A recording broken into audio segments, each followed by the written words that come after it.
il-Bibbja tlaqqana ma' ruxmata karattri, mhux vera. U tistedinna nħarsu lejhom biex naraw il-ħidma tal-grazza tal-Alla fihom.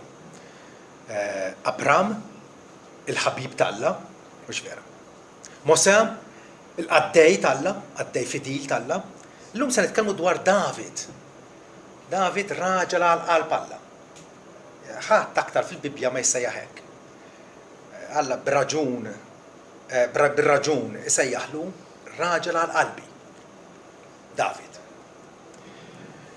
Il-għaliex David eventualment ħa post Sawl, il-sultan, illi beda tajjeb Sawl. Però beda mbagħad jagħmel ħafna kompromessi u beda jkun traskurat fl-ubbidjenza tiegħu lejn Alla. Samuel kull darba wissieħ. Finalment Alla qallu jiena warrabtek, issa saltnatek ma tibqax, il-mulej fittex għalih raġel għal qalbu. U l-mulej qiegħdu bħala prinċep tal-poplu tiegħu. Għax int ma smajtx milli ordnalek il-mulej. Ġifieri hawnhekk meta David għadda ma nafux bih, Samuel qiegħed jiddeskrivi bħala raġel għal qalb Alla.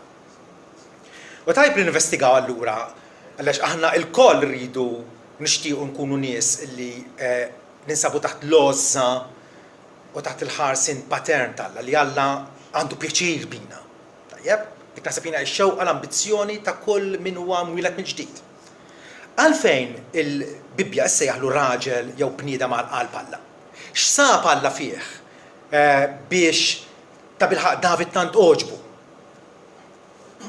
David kiteb ħafna salmi, ħafna kant, nistgħu nsejħulu talb ukoll l-Alla, 72 jingħad illum miktubin minnu, probabbilment kiteb iktar, fejn hemmhekk esprima s-sentimenti tiegħu, esprima l-ħsibijiet tiegħu, fisser jew iddeskriva r-relazzjoni tiegħu mal-Alla.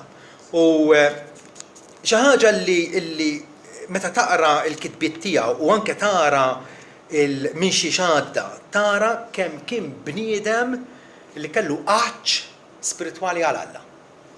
Kien jaf id-djufija tiegħu, kien jaf illi hu muxejn, u allura l-Alla nsibuh ikellmu hekk, Alla int Alla tiegħi. Mis-sebħ infittxek jien, ruħi għaċċana għalik, laħmi mxenna għalik fart nixfa maħruqa fejn m'hemmx ilma. Għalik kieku meta għandek desert li huwa aridu u huwa sħun u qed tħossok qed tifga.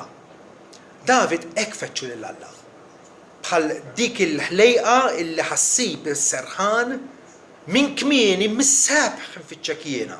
Ruħi jgħaċċana għalik. Sant'Ustin aktar tard mbagħad esprima l-istess ħsieb meta qal illi omula int ħlaqtna għalik innifsek u ruħna ma ssibx serħan qabel ma tistrieħ fik. David urina minn kmieni xiġifieri li aħna nfittxu li nkunu intimi mal-Alla. Intimi b'mod qaddis, intimi fis-sens li nafu illi Alla u Alla ta' kelmtu u meta aħna niġru għal kien fih Alla ċertament ma jiddiżappuntanix. David għaraf jinħeba fih u jibqa' qrib ta' Alla.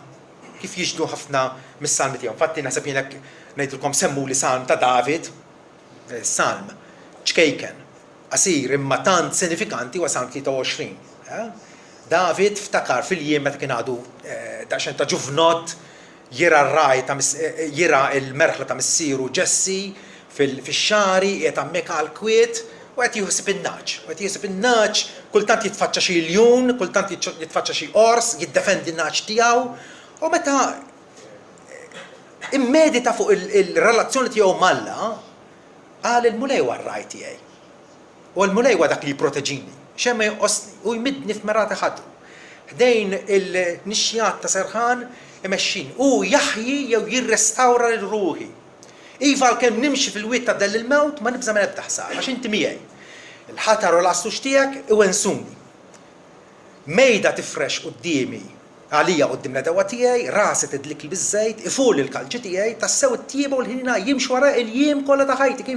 David kien fiduċjuż f'Alla li Alla li beda tax-xogħol tajjeb fih kien kapaċi jipperfezzjonah u jwettqu. U jiena Naf li għat nammar fid-dar tal-mulej il-jiem kollha.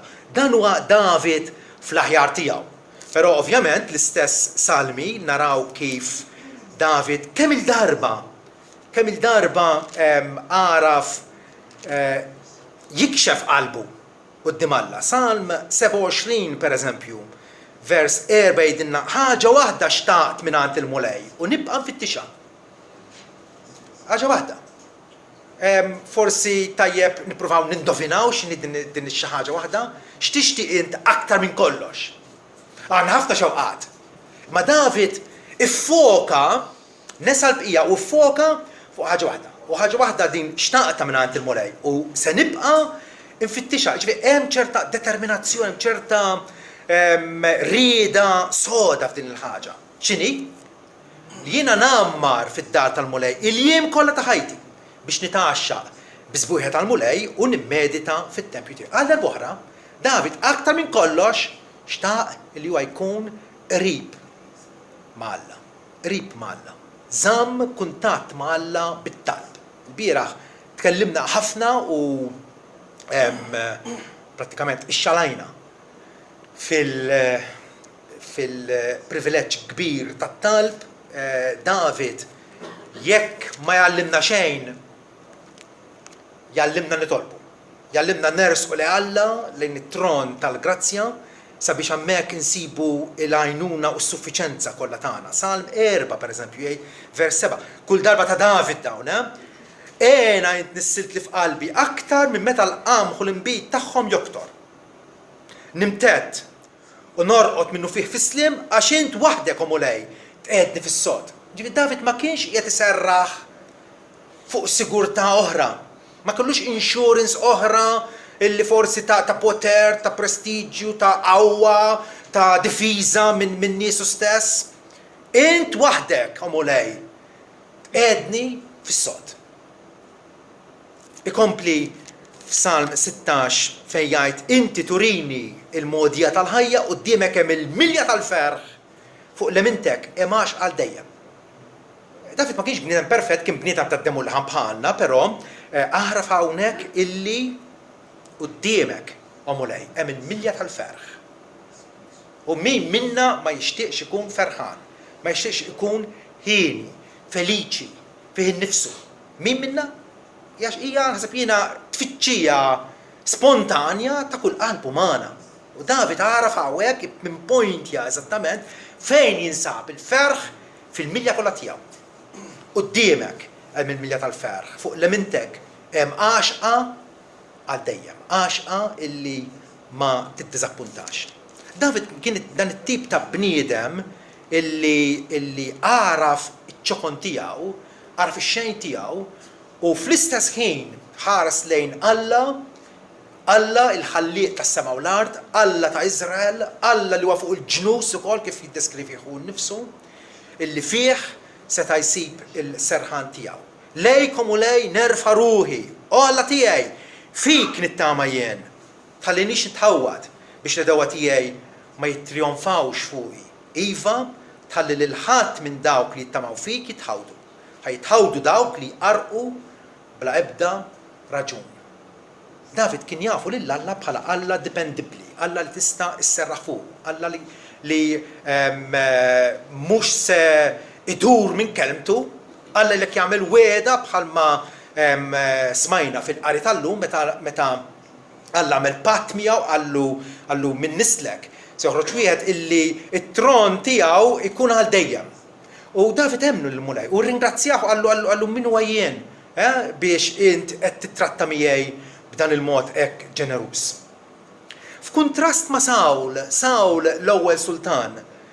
Sawl aktar fittex għalih il-prestiġju u fittex illi jsir magħruf u li jkollu fama tajba beda jieħu għalih. Sawl meta n-nies bdew ikantaw. Sawl qatel l-eluf u David qatel l-10,000. David għal kemm kien sempliċi soldat fl-armata tiegħu, meta n-nies bdew jaraw li David kien qed jagħmel konkwisti aqwa mis-sultan tiegħu, Sawl beda jieħu għalih, beda jgħira għalih u infatti David għamel ħafna snin. Maħrub, għaliex kien jaf illi jekk jiġi taħt idejn Sawl kien se joqtlu. Prova kemm il-darba meta kien għadu fil-palazz tiegħu. Sawl kienu kollu l-lanza u blejra ħadra li kienu kollu għalih darbtejn prova jippinjaħ mal-ħajt bil-lanza u David jiskapula u ma jkollu jaħrab. Ma David baqa minkejn li għadda minn dawk is-snin werija, snin diffiċli. Meta kien fid-deżert kellu ftit nies miegħu li kienu leali lejh, xorta waħda baqa ifittex il-Alla u baqa isib il-ken tiegħu fih. David ma tantx kien jimpurtah mill-ambizzjoni, mill-prestiġu, mill-fama tajb, mis-suċċess personali tiegħu jew mill-kobor personali tiegħu fajnejn in-nies. Ma ktarx ried illi il-rabta tiegħu mal-Alla tkun il-priorità ta' ħajtu. David kellu konfidenza sempliċi u qawwija f'Alla li huwa fidil. Alla illi huwa ta' kelbtu. Alla li kapaċi torbot miegħu. Alla li ħattru sultan wara ħafna snin ta' persekuzzjoni. Samuel mar sabu għand missieru Ġessi, laqqa lill-ulied Ġessi kollha. David tant ma kien xejn illi tħallaf fil-raba jirannaċ. U Samuel għallu dawn biss għandak dawn is-seba' għallu fadal li ieħor fil-raba. Għallu ibgħat li għalih. U l-mulej mill-ewwel għallu dan huwa il-ġufnot li jiena rrid għalija. David kien midlub bħala sultan, però ma bidix isalta mill-għada. Bada isalta minn ħafna snin wara, fejn kien irroftat, imwarrab, u anke meta laħaq sultan, għamel 7 snin u nofs, meta s-saltna tiegħu kienet fuq parti żgħira ta' Iżrael u kien hemm gwerra ċivili għaddejja. Għaliex il-tifel ta' Sawl Ixboxet baqa jippretendi illi jirrenja flok missieru. Ġifieri għandna raġel qalb Alla hawnhekk, Alla iħobbu, Alla għandu pjaċir bih. Però taraw kemm ma tgħajlux lix-xa. David ħa il-training tiegħu kien imħarreġ fil-forn tal-persekuzzjoni. Meta ngħidu Alla iħobb ma jfissirx li Alla jiffranka jilna jew poġġina ġo xi bozza fejn ħadd ma jmissna u ma jiġrilna xejn ta' barra minn hawn. David żamm din il-konfidenza sempliċi f'Alla. F'Salm 26 infatti jitlob il-law jgħidu għamel ħaq minni mulej għax jien imxejt fl-integrità tiegħi. Jien ukoll ittamajt fil-mulej. Għalhekk ma niżlokx. Qarbilni mulej u ġarrabni. Ifli il-ġewwieni tiegħi u l-qalbi. Ġifi David kien kapaċi jgħidu lill-Alla, ifli l-qalbi. David kien jaf li fil-mixja tiegħu mal-Alla ma kienx ipokritu. Ma kienx qiegħed jilaba jew biex jipprova jimpressjona l-ħadd ieħor. U sab il-kuraġġ hawnhekk li jgħidu ifli l-ġewwieni tiegħi x-tjieba tiegħek qiegħda quddiem għajnejja. Għalkemm David kien jaf bil-fallimenti tiegħu, kien jaf li l-ħesed, it-tjieba ħelwa tal-Alla, it-tjieba fidila tal-Alla lejh kienet ola minn kull dnub tiegħu. Allura David l-iskrittura titkellem dwaru bħala bniedem illi irrikonoxxa li Alla kellu għan speċifiku għalih. Alla kien jafu personalment, kien jafu bismu. U li dan Alla kien kapaċi iwettaq l-għan tiegħu għalih. Forsi mhux bil-kumdità kif ħafna drabi nippretendu aħna illi Alla jifrexilna t-tapit l-aħmar, xejn minn dan. Anzi, il-modija għal-glorja, kif jurina David, hija il-modija mid-batijiet, mis-sofferenzi, mill-persekuzzjoni. David, mill-esperjenza tiegħu seta' mbagħad jgħidilna afda fil-mulej u għamel it-tajjeb. U kien jaf x'ġifieri tafda fil-mulej. U jibqa' għamel it-tajjeb, għammar fuq l-art u imxi bil-fedeltà, taxxaq bil-mulej. U hu jagħtik dak li tixtieq qalbek. David kien jafu lill-Alla illi ma kien se iħallih nieqes minn xejn il-mulej war-raj tiegħi xejn ma jonqosni, sa ta' jgħidha fiduċja illi la darba kellu l-Alla u komunjoni miegħu David dak li xtaq. Taxxaq bil-mulej, jatik dak li tixtieq qalbek, erħi fidej il-mulej triq tiegħek, afda fih ukoll u jagħmelu. David tgħallimha mill-esperjenza di. Il-fatt li huwa mexa fit-triq mħarbtin, għex fid-deżert, saħansitra darba kellu jmur jgħix fost il-Filistin. L-dewwa ta' Iżrael. U kellu jagħmel trampi tal-imġienen. Il għaliex tant ħajtu kienet ipperikolata. Darba beda jirreċta li huwa miġnun. Ħalla l-bżieq nieżel minn maħalqu u jigref mal-bib, ġifier, u s-sultan tal-Filistin għal ġibtu li hawnhekk, m'għandix biżgħet imġienen. David kien jaf xi ġifier li tkun fil-periklu. Però kien jaf ukoll li l-ħellies ultimu tiegħu u Alla nnifsu. Alla tas-sema u l-art. U juri bħad-dawl is-sewa tiegħek u d-dritt tiegħek bħan-nofsinhar. Strieħ fil-mulej. U stenna bis-sabar għalih. David stenna mhux ġurnata, mhux xahar, mhux sena. Snin twal. Snin twal dam jistenna. Forsi ta' il-każ partikolari bil-mart u bil-diffikultajiet tiegħi nassigurakom li David ra mid-darba aktar milli raw wieħed jew waħda minnha. Frattant kapaċi jgħid strieħ fil-mulej, stenna bis-sabar għalih. David ukoll jekk taqra l-istorja tiegħu l-ewwel it-tieni ktib ta' Samwel u l-ktib tas-Slaten. David huwa wieħed minn dawk il-karattri li l-Bibja tagħtina ħafna informazzjoni dwaru. Jekk taqra l-istorja tiegħu, tara kemm kien bniedem kuraġġjuż. Kien għadu ġuvnot, kien għadu qiegħed prattikament għadu raj tan-naġ. Immaġinah David kien ginger u kien sabiħ fil-wiċċ. Kien fuq tiegħu. Però darba meta kien jaf li qegħdin jiġġieldu mal-Filistin u mar jieħu xi ikel lil-Ħutu li kienu soldati fl-armata u Ħutu qalu inti ġej taw u dana x'in kien hemmhekk inserta li sema lil Golija ġgant 10 piedi. Immaġinaw, u dana kull filgħodu kien joħroġ jiċċika jgħaddi biż-żmien lill-armata ta' Iżrael għax tant kienu timidi u mbeżżajn. Kull darba kien joħroġ jisfidhom. Ħajjiġġieled xi ħadd miegħi. Jekk nirbaħlu intom sservu lilna, jekk jirbaħ li hu aħna nservu lilkom. U David sema' u għal minu tal-Filistin il-qiegħda u mar talab il-permess minn għand Sawl u qallu jiena immur niġġielidlu. Qallu int? Daqsxejn ta' tifel? U Sawl wara l-ċetta li bbislu l-kurazza u l-arma tiegħu u David ma jipprova jimxi u qallu dan ma jgħidux għalija, qabad 5 ċaqiet minn ix-xija bl-isbandola u mar biex jaffaċċja lil dan il-ġgant. Immaġina tara raġel ta' 10 piedi quddiemek. David mar quddiemu l-ewwel Samwel 17 vers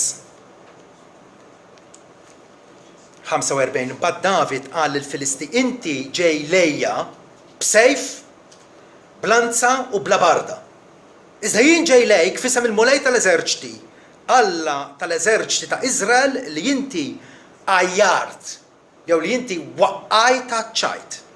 Illum il-mulej jerħik fidejja u nidorbok u nneħħi rasek minn fuqek u l-itzma tal-eżerċti tal-Filistin illum nagħtihom lit-tjur tas-sema u lill-bejjem tal-art biex l-art kollha tkun taf li hemm Alla f'Iżrael.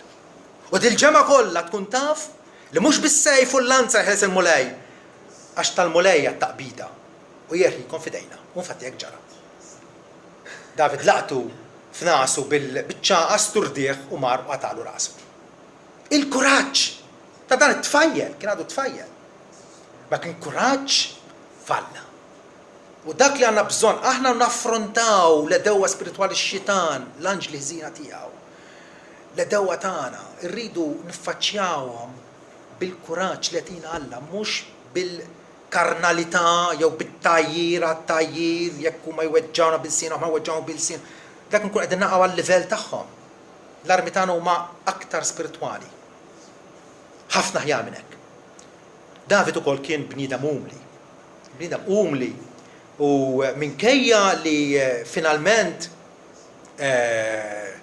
akkwista t-tron u saltan għal 40 sena. Minn dak 30 sa mewtu ta' 70 sena. David baqa' dejjem jiftakar illi huwa sultan il għaliex Alla poġġih sultan. Mhux sultan bil-ħila tiegħu kien jaf illi lit Alla hija fuq. L-ewwel Samuel 18 u vers 17 jgħidilna mbagħad l-ewwel Samuel 18 17 meta David kien għadu iservi lil Sawl u kien qed jagħmel dawn il-konkwisti kollha. Sawl għallu irid iżewġu lil bintu Mikal. Tajjeb? U sejjaħlu hawn hija binti l-kbira Merab. Natijilek martek biss kun li raġel ta' ħila u tqabad taqbit il-mulej għax Sawl għamil għawek b'brikkunaġni ma tkunx xidi li toqtlu, iżda tkun il-Filistin. Għet jixtieq li jibgħatu fit-taqbida biex imut, prattikament. Flok ma joqtlu, ikun qatluh il-Filistin. U David qal lil Sawl, minu jien? U x'inhi ħajti? Jew min hija l-familja tiegħi f'Iżrael biex insir ħaten is-sultan? Kellu ċerta umiltà li ma pretendix li għax qiegħed jagħti s-servizz tiegħu allura għandu jiżżewweġ lit-tifla tas-sultan. Naraw ċerta umiltà f'dan il-bniedem. Anke meta kien sultan. Baqa' jiftakar li l-pożizzjoni tiegħu hija għotja mingħand Alla. David għaraf jgħidilna hawnhekk li l-mulej wettqu sultan fuq Iżrael, stabbilih taħ is-sigurtà issa ma kienx fadal iżjed konflitti, gwerer ċivili, ġlied. Il-mulej wettqu sultan fuq Iżrael u kien olla s-salta tiegħu minħabba l-poplu tiegħu Iżrael. Infatti, David fl-istorja kollha tal-Lut, il-saltna ta' David u ibnu Salamun illi laħaq sultan warajh, kienet nistgħu ngħidu fil-quċċata ta' aktar għolja minn hekk Iżrael qatt ma laħaq. Alla stabbilih bħala sultan. David huwa dak il-bniedem illi minn kelli kien bieżel u kellu r-responsabilità tas-saltna. Dejjem baqa' jfittex wiċċ il-mulej. Aħna għandna ħabta illi meta nsiru bieżla u jkollna impjieg u ieħor u ninsew il-Alla.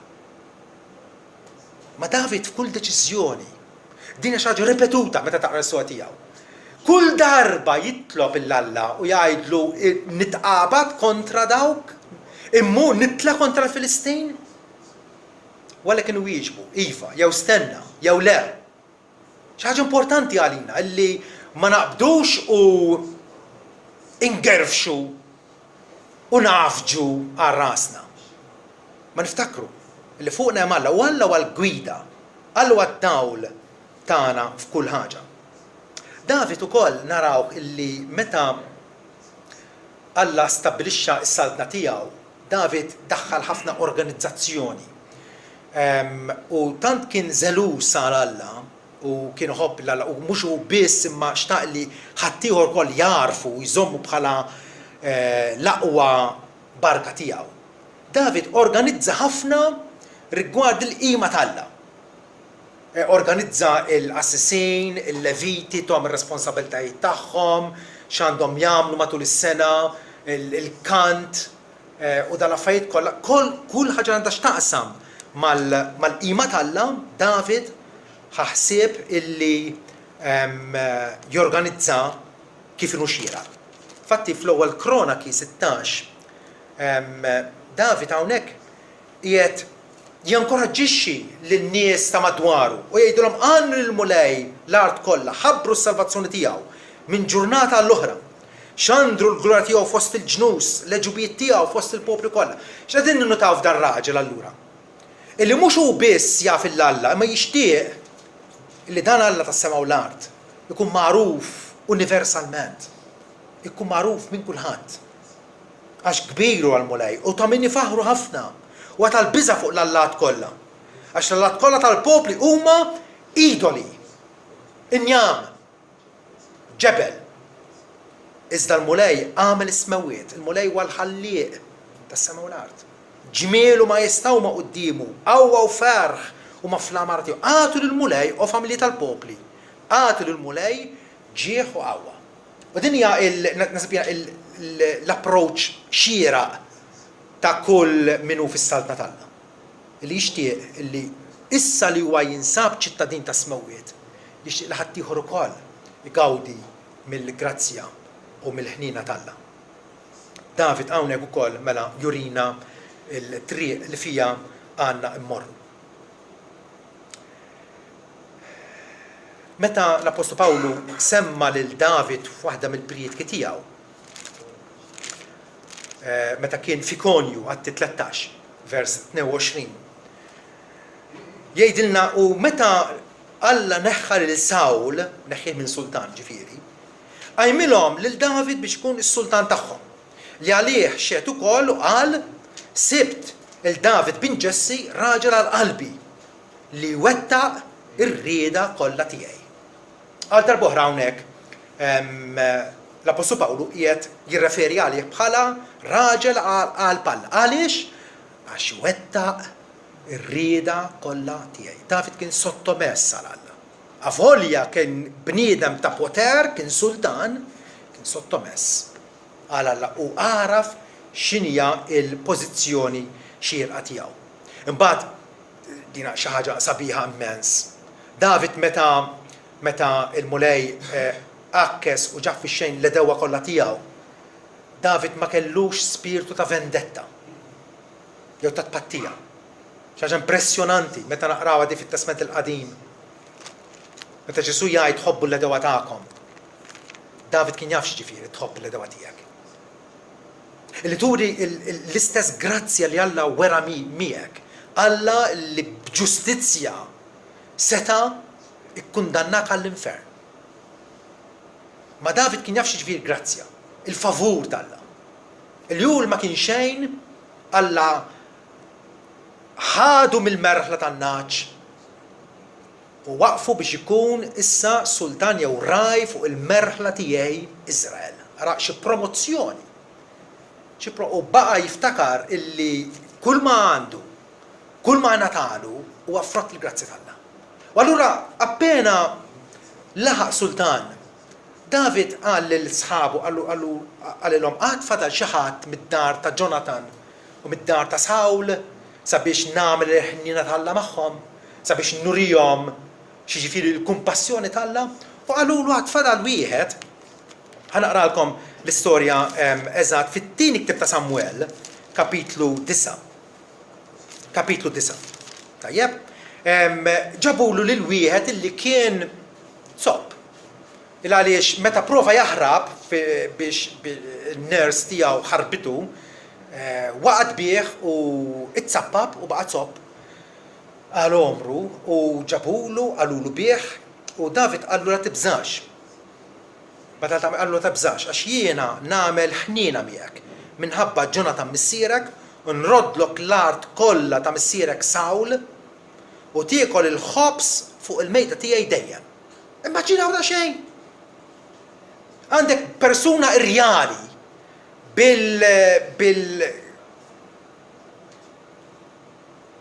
l-uffiċjali għolja kollha tiegħu. U David mhux biss ippermetta, ma kellu pjaċir illi dan ir-raġel msejken fqir, tsobb, kull ġurnata tal-bqija ta' ħajtu jiekol fuq l-istess mejda tiegħu. Hija t-turija tal-grazzja tal-lu ġfiera. Infatti Mefiboshet dan ir-raġel miel quddiemu qal x'inhu għal-qaddej tiegħek biex inti tħares lejn kelb mejjed bħali. Għala fettillek illi x'inhi din illi qed turini l-ħnjadjien li min xejn, kelb mejjed. Ma David kellu dal-pjaċir Mefiboshet kien jammar f'Ġerusalem u kien jiekol dejjem fuq il-mejda tas-sultan u kien sob minn riġlejh it-tnejn. David hawnhekk jurina illi dak li qala b'xejn minn Alla, ċo il-grazzja li huwa irċieva minn Alla kien kapaċi wkoll jagħtiha b'xejn lil ħaddieħor. Imma jerġa' aktar minn hekk. Jerġa' aktar minn hekk. David meta kien ikkaċċjat maħrub u Sawl u niesu bl-armi qegħdin jiġru warajh fil-kampanja u David qed jiżgiċċa u jieħbielu kull darba għax jekk jaqbdu ħajoqtlu. Darbtejn Alla ta' lil David illi seta' joqtlu lil Sawl. Darba David u sħabu kienu moħbin f'dallar, moħbin far il-ġewwanet, u Sawl daħal biex jagħmel faċenda. U David mexa nkiss u għatalu biċċa mill-mantar tiegħu. U xin Sawl ħareġ u raġamar mal-kumpanija tiegħu. David qallu sejjaħlu. U Sawl qallu huwa int David ibni. U David qallu iva. Qallu għalfejn tikkaċċjani. Għalfejn xi ħsara għamiltlek, x'danni għamiltlek. Stajt li kieku ried noqtlok illum. U fatti għaw il-prova. Imma jien ma rridx immitt idi kontra l-midluk tal-mulej. U l-istess ħaġa darb'oħra, meta kienu reqdin, Sawl kellu l-lanza tiegħu mdefsa fl-art u rieqet mal-art ma' sħabu, David mar inkiss, seraqlu l-kolla, seraqlu l-lanza, u mbagħad fil-ħodu għallu għal darb'oħra stajt noqtlok imma ma rridx immitt idejk fuqek. David kien jaf illi il-vendetta jew il-ħaq jagħti ħalla. Dak l-ispirtu ta' mor, ta' qrusa, ta' tpattija l ħaddieħor kien nieqes David u din hija xi ħaġa prezzjuża ħafna qudiem Alla. Alla jgħid għalija l-vendetta jien inħallas jgħid il-mulej. U għalhekk jekk l-għadu tiegħek huwa bil-ġuħ itimgħu, jekk huwa bilanċ isqieħ għax billi tagħmel hekk. Tkun qiegħed tferra ġamar jaħraq fuq rasu u infatti Sawl kien dispjaċut u mriex illi kull darba qed jipprova joqtlu u Sawl ibattilu bit-tajjeb. Tintrabaħx bil-ħażen imma irbaħ il-ħażen bit-tajjeb. Kien jaf kważi x'se jikteb l-Apostlu Pawlu fl-Ittra Rumani minn qabel ma kitibha. Tintrabaħx bil-ħażen imma irbaħ il-ħażen bit-tajjeb. Frattant David ma kienx perfett. Kun min huwa mwieled minn ġuf ta' mara, mhux vera. Mis-sema l-isfer, kulħadd għandu xi xomm taħt qabtu. David ma kienx perfett u laqqas kien irreprensibbli, wieħed seta' ħares ħajtu u anke jitkaża f'ċertu aspetti. Tiddejjaq meta tibda fl-istorja tiegħu tibda taqra li kellu mara u mbagħad kellu t-tieni mara u t-tielet mara, kemm taħsbu? 4, 5, 6. U mbagħad Batseba wkoll. David kien ħobb in-nisa. Kienet id-dufija tiegħu. U għalkemm kien raġel għal Alla, Alla ħaseb biex jiddixxiplinah f'din il-ħaġa. U l-ħajja fil-familja tiegħu kienet is-sors tal-għali, ta' nkwiet, ta' rovina fl-aħħar mill-aħħar. Kulħadd jisu għandu saqajh tat-tafal u x'vera. U l-Bibja tirrekordjhom dal-affarijiet ħażiena dwar David. Darba għamel ċensiment biex minn għal issa u għandu tant sigurtà li ħajara x'għandu x'm'għandux. U Alla dispjaċih. Għaliex David hemmhekk wera nuqqas ta' fidi f'Alla u x'vera. Bħalli kieku issa għandi kollox taħt il-kontroll tiegħi. David tafu daqsi li kommetta adulterju u anke omicidju indirettament. Billi ġiel lil-Urija r-raġel ta' Batseba li kun mixħut fl-eqqel tal-battalja biex imutu fatti jekk ġara. Frattant, imqar fid-djufijiet tiegħu, imqar dawn il-fallimenti morali tiegħu, David ukoll wera spiritu umli u kien raġel kapaċi jirċievu korrezzjoni. Inkapaċi meta xi ħadd jikkorreġih jaraf anke meta kien sultan Alla bat Natan il-profeta għandu. U Natan nasibina kien daqsxejn ansjus. U għallu din l-istorja tal-ħarufa, tar-raġel bidwi li kellu ħarufa. U kien hemm raġel sinjur kellu ħafna naċ. Meta ġi xi ħadd tant is-sinjur, qatel il-ħarufa ta' dar-raġel f'qajjar, ħadielu. U David għallu min għamel hekk ħaqqu l-mewt. Għallu int ir-raġel.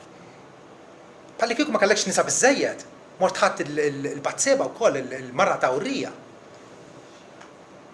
U David instamat. U dispjaċi għala u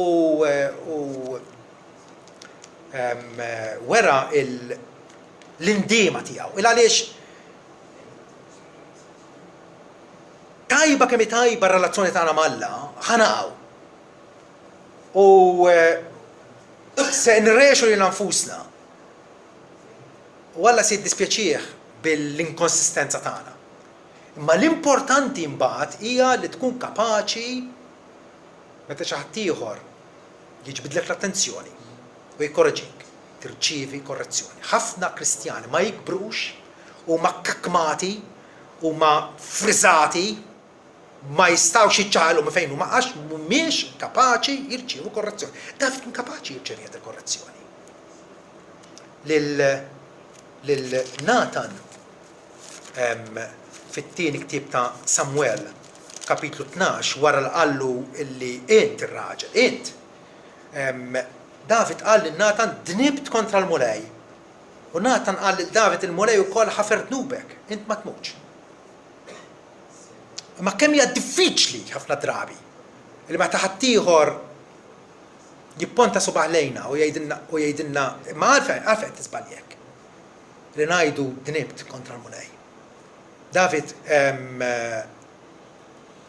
mhux biss nidem imma wkoll ħallina xiġifieri li tistqar id-dnub tiegħek Salm 150, ikollok ħina minnu Alla. Skont it-tjieba tiegħek tħares lejn dubjietni. Ara jiena twelidt fit-dnub li stiltni ommi. Ma David appella għall-maħfra u rċevija għall-maħfra t'Alla. Irċevija. Tara l-istorja tiegħu tajt wow, x'sultan, xi bniedem kbir. Ta' bilħaq bniedem qalb Alla. U frattant l-istorja tiegħu isa ixxennaqna għal sultan aħjar minnu. Ma kienx hemm sultan aħjar. Matul l-istorja kollha ta' Iżrael kien hemm xi slaten tajbin. Ġosija, Ħeżekija, ħafna minnhom però kienu diżastru, korrotti, idolatri. U taqra dwar David u tgħid dan huwa l-aħjar, però xorta waħda nixtieq li jkolli sultan aħjar. U il-patt li Alla għamel miegħu infatti huwa patt fejn Alla wedu illi minn ġembejh stess. ċew wieħed mid-dixxendenti tiegħu kellu jirċievi saltna illi ma tintemm qatt. Ta' David is-saltna tiegħu kemm dam jirrenja? 40 sena. Illi Alla jistabbilixxi saltna minn wieħed li huwa nisel David u dis-saltna ma tintemm qatt hija għalina xi ħaġa fenomenali. Imma hekk wedu Alla. U jibni dara l-ismi u jiena nwetta għal dejjem is-saltna tiegħu. Għal min qed jgħid? Qed jgħid ta' Ġesu Kristu. Mattew jiftaħ il-Testament il-ġdid bl-ewwel sentenza tiegħu il-ktieb tan-nisel ta' Ġesu Kristu bin David bin Abraham. Ix-xenn qal li joħloq fina David. David huwa sultan tajjeb, huwa sultan għal qalb Alla. Imma għandu dal-mankamenti tiegħu wkoll u allura ma nistgħux noqogħdu taħtu. Alla finalment tagħna is-sultan vera tagħna, is-sultan vera l-maġi mill-Vant marru jfittxuh qalu fejn hu dak li twielet sultan tal-Lut. Finalment is-sultan vera, is-sultan stabbli, is-sultan ġust, is-sultan perfett. U għamana, u qabel ma twielet l-Anġlu Gabriel lil Marija spjegala u għalila x'kien propjament ir-rwol tagħha ta' xebba sempliċi minn Nazaret.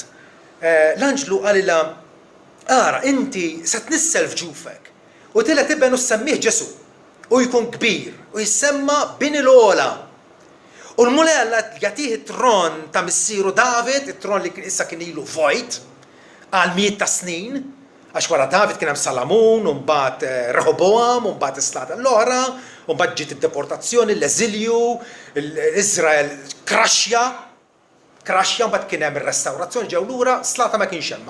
Gvernaturi li kienu il-gvernatur pupazzi ta' min qiegħed fuqhom, ir-Rumani, is-Selewċidi, il-Griegi, it-taqlib kolli tal-Makkabej, tajjeb ma kellhom sultan. Ma finalment hawnhekk, l-anġu qed jgħidilha, Alla se jagħtih it-tron ta' David missieru. Dak li Alla wedu l-David, araw kif Alla li wiegħed iwettqu. U jisaltan għal dejjem fuq id-dar ta' Ġakob u għal saltnatu ma jkunx hemm tmiem. David jipponta sebaw u jgħidilna tħarsux lejja, titgħalmu ħafna minni, ma finalment ħajjitna tkun taħt it-reġija u l-gvern tas-Sultan tas-Slatin. Sidna Ġesu Kristu. Bir-raġun in-nies meta Ġesu daħal fuq ħmara f'Ġerusalem biex iwettaq il-profezija ara s-sultan tiegħek ġej għandek. In-nies bdew jgħidu kollha eċitati osanna lis-sultan ta' Iżra, osanna lil bin David, għarfuh bħala l-Messija ta' Alla. U bħalma għamel Bartimew, l-istess ħaġa rridu nagħmlu aħna. Omja f'qajrin nappellaw lil dan is-sultan. Ngħidulu Ġesu bin David, ikollok ħnina minni. Ġesu meta jisma' l-għajta tal-falliment tagħna, jieqaf u jgħid, infatti Bartimew x'tili nagħmellek? Qallu mulej li nerġa' nara. Qallu erġa' ara. U Bartimew beda jsegwih fit-triq ferħan. Dan huwa s-sultan li David minn l-antik jipponta sebgħu lejh. Illum il-ġurnata Alla laqqana meta s-sultan. Aħna għarafnieh bil-grazza tiegħu. Għarafnieh bil-grazza tiegħu. Hekk illum nistgħu ngħidu li Alla jagħtina grazzja biex inservuh mingħajr biża', mingħajr timidità il-jiem kollha ta' ħajjitna. Amen.